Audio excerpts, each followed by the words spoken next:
you feeling? It's been a bit of a rough week. Really? And the best way to take it is put it under your tongue and rub it in your cheek.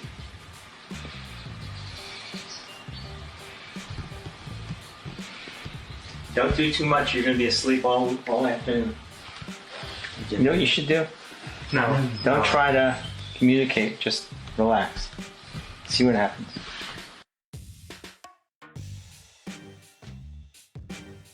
I think you're calmed down. So quickly. Isn't that amazing?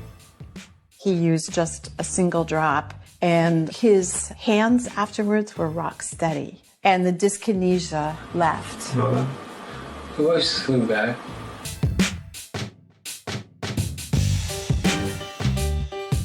Here's a map of ancient Egypt. I've inserted 2 sticks or obelisks, one up here in Alexandria and one down here in Syene. Now, if at a certain moment each stick casts no shadow at all, that's perfectly easy to understand, provided the Earth is flat. If the shadow at Syene is at a certain length and the shadow at Alexandria is the same length, that also makes sense on a flat Earth. But how could it be, Eratosthenes asked, that at the same instant there was no shadow at Syene and a very substantial shadow at Alexandria? The only answer was that the surface of the Earth is curved. Not only that, but the greater the curvature, the bigger the difference in the lengths of the shadows. The sun is so far away that its rays are parallel when they reach the Earth. Sticks at different angles to the sun's rays will cast shadows of different lengths. For the observed difference in the shadow lengths, the distance between Alexandria and Syene had to be about 7 degrees along the surface of the Earth. By that I mean, if you imagine these sticks extending all the way down to the center of the Earth, they would there intersect at an angle of about 7 degrees. Well, 7 degrees is something like a 50th of the full circumference of the Earth, 360 degrees. Eratosthenes knew the distance between Alexandria and Syene. He knew it was 800 kilometers. Why? Because he hired a man to pace out the entire distance so that he could perform the calculation I'm talking about. Now, 800 kilometers times 50 is 40,000 kilometers. So that must be the circumference of the Earth. That's how far it is to go once around the Earth. That's the right answer. Eratosthenes' only tools were sticks, eyes, feet, and brains, plus a zest for experiment.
This is a self-cleaning revolving toilet, providing a comfortable and hygienic visit of a public restroom for every single visitor.